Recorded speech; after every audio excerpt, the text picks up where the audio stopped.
Hello everybody, welcome to this video. I am sorry if there is any background noise. My AC is like really loud and I don't know, it kind of works at its own will. So welcome to this video. In it I will be discussing kind of basic bone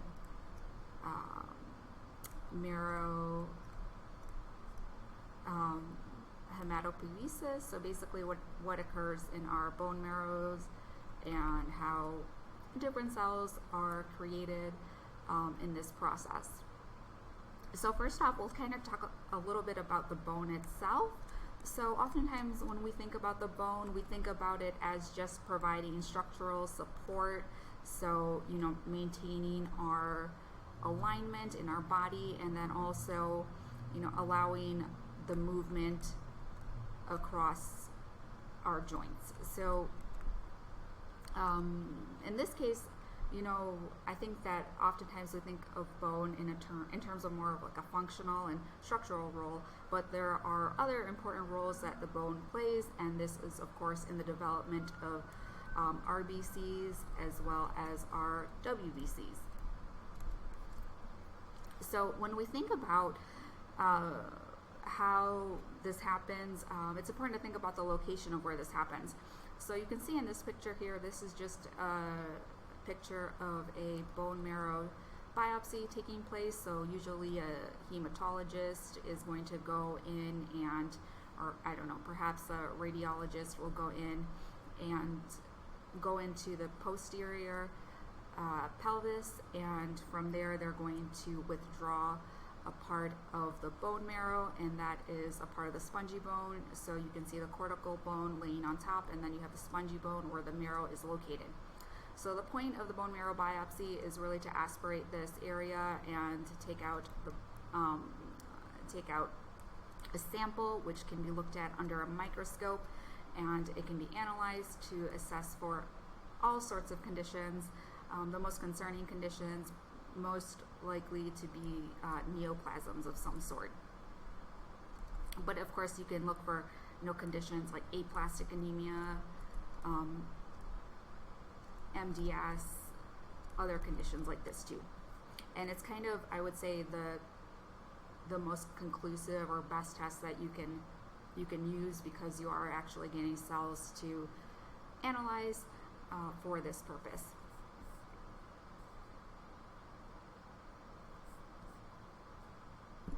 So the reason why I'm going into this in a little bit of detail here is because I find that when it comes to different types of cancers, people, including myself, find it easier to conceptualize things like colon cancer or breast cancer, even though there's different subtypes within these types of cancers, and they have different mechanisms, and there's different anatomical regions for these types of cancers.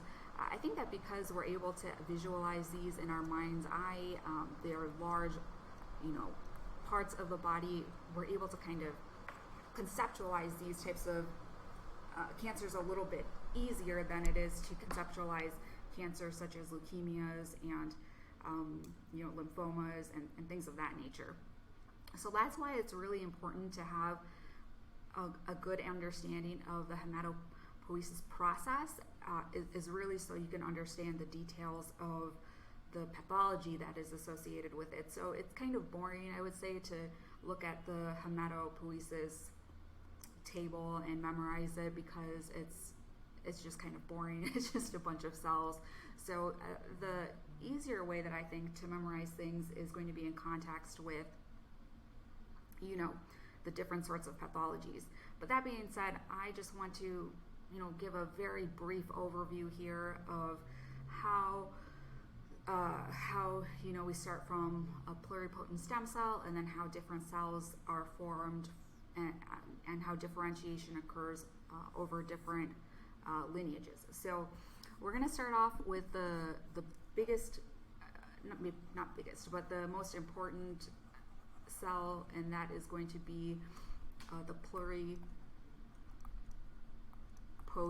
stem cell. And you may have heard of this term. Sometimes it gets asked on tests for immunology at the college level, maybe even medical school level. So it's very important to know the name of this cell and understand that it is going to be the main player in this entire process. So once we move on from the pluripotent stem cell, the easiest way that I think to think about this is just imagining two different lineages. So I imagine, one lineage on this side and then another lineage on this side, and then one of them is going to be the myeloid, and then the other is going to be the lymphoid. So we can kind of tackle the lymphoid first because it's a little bit less complicated than the myeloid lineage or differentiation process. So lymphoid, essentially we have the first one coming off of it, and that is going to be a lymphoblast. So remember that the first cells in any of these processes that comes off is going to be a blast cell. So that just means like a baby cell or early in the differentiation process. So this is going to be a lymphoblast. And then once we come to lymphoblast, then this is how it differentiates into what we see in the immune system. So this is going to differentiate off into 3 different cell types here. Let me see. Okay, here we go. So 1, 2, and 3. So this is going to be here the B cell, or plasma cell. This is going to be the mature T cell, and this is going to be the NK cell, or natural killer cell. So those are the 3 main cells that you have to know that derive from the lymphoid lineage. Okay, so the myeloid progenitor cell is going to be a little bit more complex. So we'll start with the easiest one on this side too, and that's going to be the megakaryoblast. Okay, so the megakaryoblast, and then that is going to, of course, become the megakaryocyte. And then I'm not going to write out megakaryocyte, but that's the megakaryocyte, and of course, as you most likely know, that becomes our platelets. So here are our little platelets. So that's all you need to know for the megakaryoblast side. The next ones can be a little bit more complicated, so we'll go through those one by one.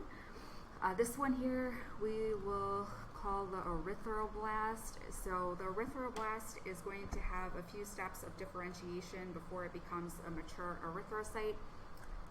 So I'm going to just kind of make little small dots for those because these ones are not as critical.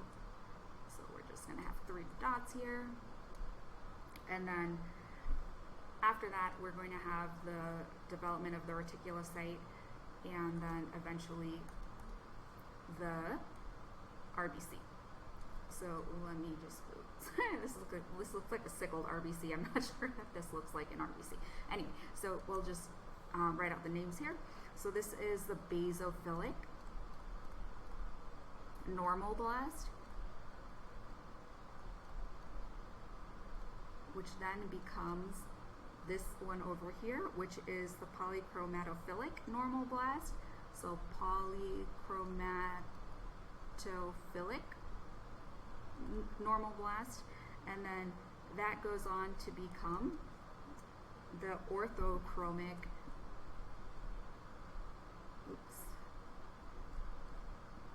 normalblast.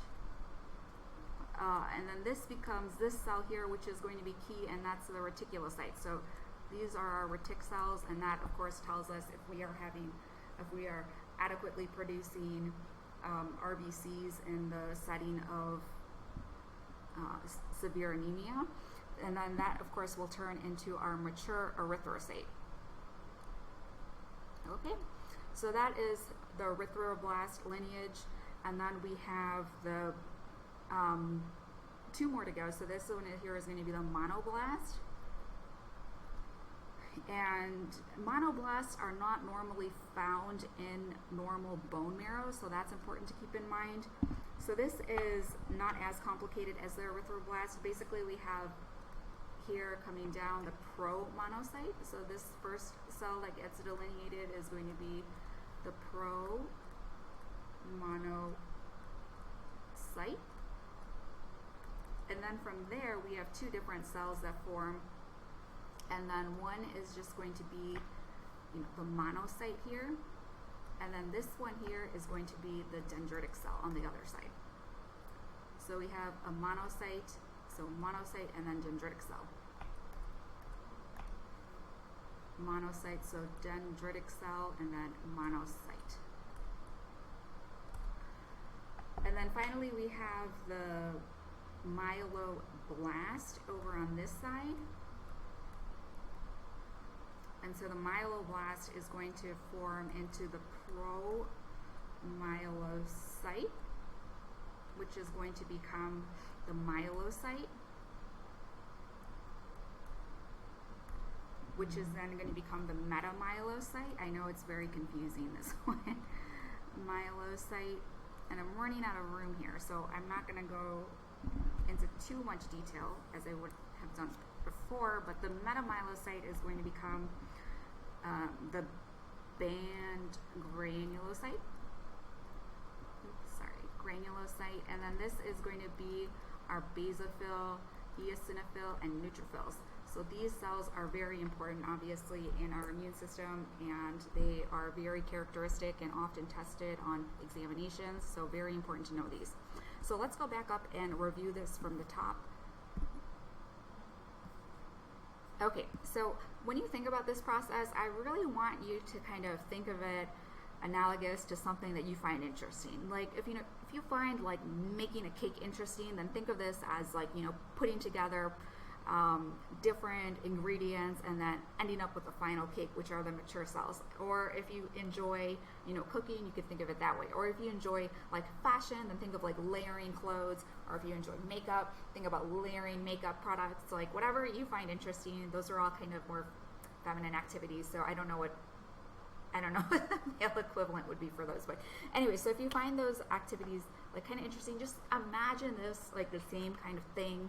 Like I imagine these cells as like ice cream scoops in my head, and then it makes it like more fun and playful, and I find it just easier to stick in my brain for like tests and for work. So let's just think about it again from the bone. Like it's amazing what our bone is able to do, how it's able to produce so many different cell types. I mean, when you think about RBCs, they are the crux of our body in terms of delivering oxygen and ensuring that all of our tissue is able to function appropriately. So this is a huge responsibility on the part of, you know, the bone marrow and playing its role in this development. And then also, of course, our WBCs are going to be fighting off all of the different infections that come into our body, as well as, unfortunately, cause some autoimmune issues in some people. So, you know, WBCs are going to play an important role in disease and disease resolution as well. So we'll start off with the pluripotent stem cell again, and then do remember that this coming off of the pluripotent stem cell is going to be the lymphoid progenitor cell and the myeloid progenitor cell. Think about the lymphoid progenitor cell as being easy peasy. So you have the lymphoblast first, and then from the lymphoblast, you just have the major cells of the immune system. The only exception here is the dendritic cell, which happens to be over here, as well as, you know, these cells down here, the neutrophils, eosinophils, and basophils. I think if you think about more along the lines of, what I mean to say is the adaptive immune system. So these cells are going to play an important role in the adaptive immune system, as well as the dendritic cells, of course. But so here we have our plasma or B cells, our T cells, and our natural killer cells. So these are all very important players in the adaptive immune system. So going back to the myeloid lineage, this is where it becomes a little bit challenging because we have all these different types of pathways. So I want you to think, when you think of myeloid, just remind yourself that there are 4 different lineages really coming off of the myeloid progenitor cell.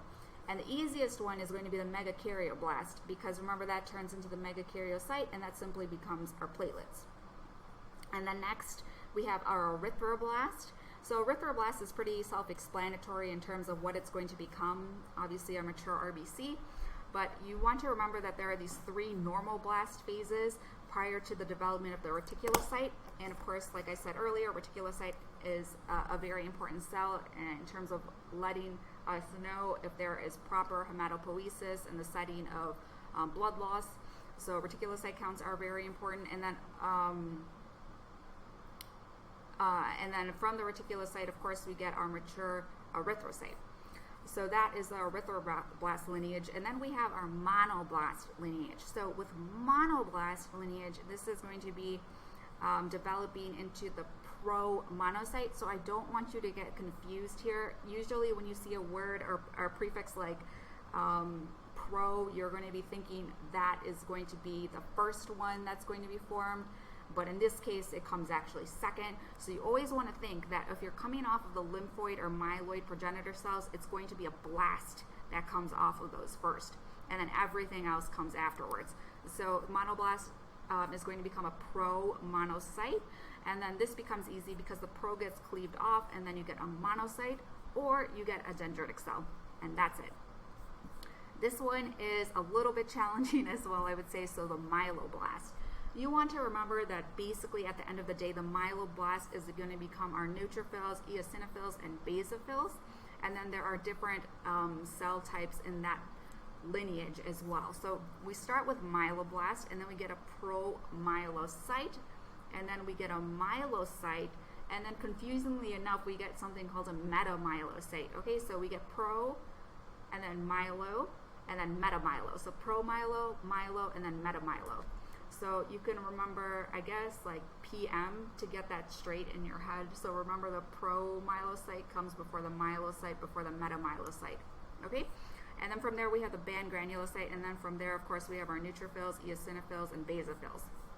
So in this process, I didn't go through all of the different nuances of morphology because I think it's just important to have a sense of all the different lineages, get this kind of straightened out, and then start thinking about morphology and adding that layer of knowledge on top. Of course, as always, if you have any questions, feel free to let me know. I'm always happy to answer them. This topic is extremely important in terms of your basis of hematology, oncology, your basis of immunology, all of these types of courses. And I think it's easy to kind of blow it off because it looks very confusing. It's one of those things, it's similar to like maybe the Claudine cascade, where it just seems like too many players, too little time to understand it. But once you really understand that there are 2 different progenitor cells, and then think about the different cell types that arise from these progenitor cells, I think it will make it a little bit easier. So thank you again for watching, and have a really lovely day. Take care. I'll talk to you soon. Bye.